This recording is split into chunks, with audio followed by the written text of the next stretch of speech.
Hey y'all, I'm coming back with another message, and today I want to talk about these young girls having kids with no solid foundation. Now, if you believe in God, then you know you should be married before kids. I'm not God, I'm just spreading the word.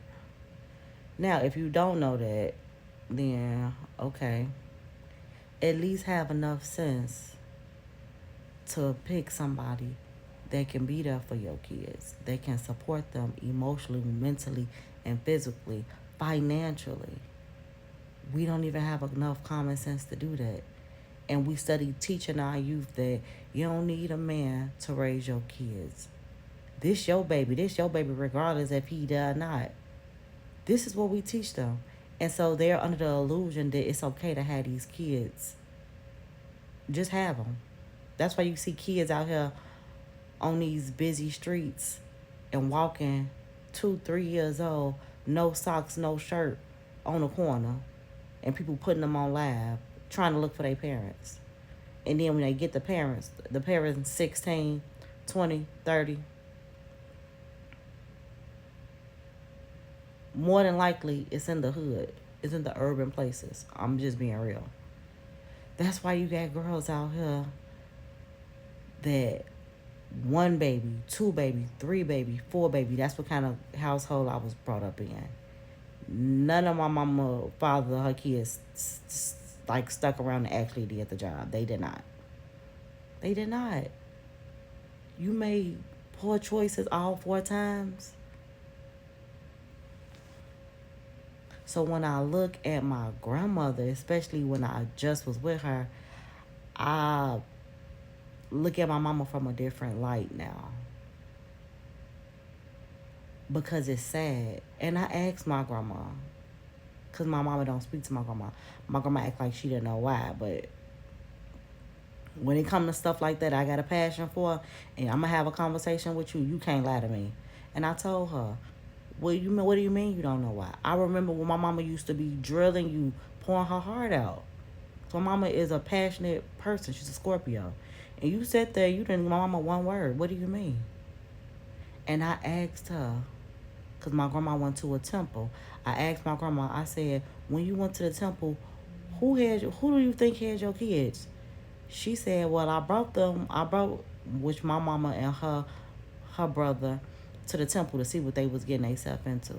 And my mama, she said that she left my mama with her older siblings. I know that was a lie. My mama ran away. So I asked my grandma, well, Granny, do you ever plan on talking to her before you pass? My grandma 87. My grandma said, yeah. At first she said, if people don't want to talk to me, they don't want to talk to me. I'm like, that's your child. What do you mean?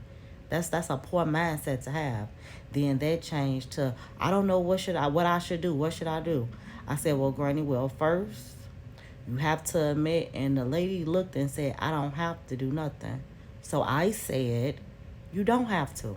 And you didn't. And that's why you got the results that you got. And that's why she don't speak to you. When I say it changed my whole mood, it just changed it. Because now I'm feeling for my mama. My grandma left and went to a temple, and my mama ran away. I said, while you was in this temple, who do you think was supposed to raise your kids? The lady said, don't nobody come before Yahweh. And I looked at her and I said, you got to give me more credit than that. So you going to sit up here and say that, who you think supposed to take care of your kids? Who you think supposed to provide for your kids? Who you think supposed to feed your kids, clothe your kids? She said, I came back every month. I said, so that explained why my mama was molested and raped and dirty and had a bad life. I said, you could sit up here and say, don't nobody come before Yahweh, but I'm not a dummy. And my grandma is somebody that quote them scriptures. And I told her, a man that don't provide for his child is worse than a non-believer. How do you go through life and your child is 12, 13 or whatever, and you don't know what it is? She said, I came home every month, and I'm just looked at her, and every since that day, my grandma's whole attitude changed towards me. And then she asked me, why are you so heartfelt on parenting? And I asked her, why you not? How do you have 6 kids? And you set up here and you just told me you don't have to do something. And that's the first time I just cried out of anger, but more so for my mama. Now, I don't give my mama the right to done the stuff that she did, but now it's like when you get a more understanding.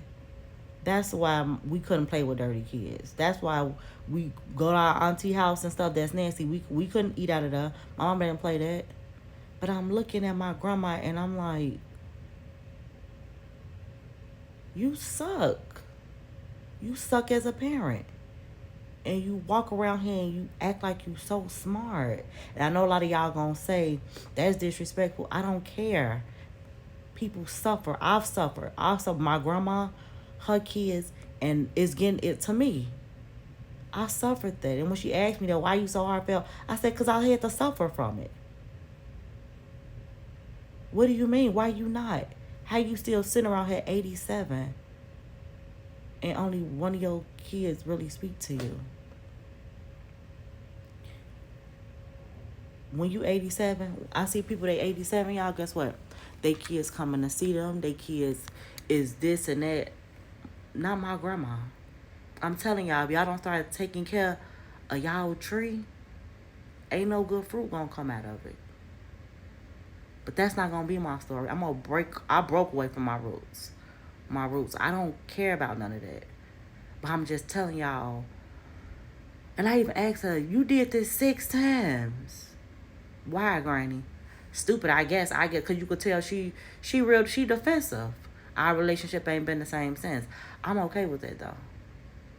I don't care. But I'm saying this to say,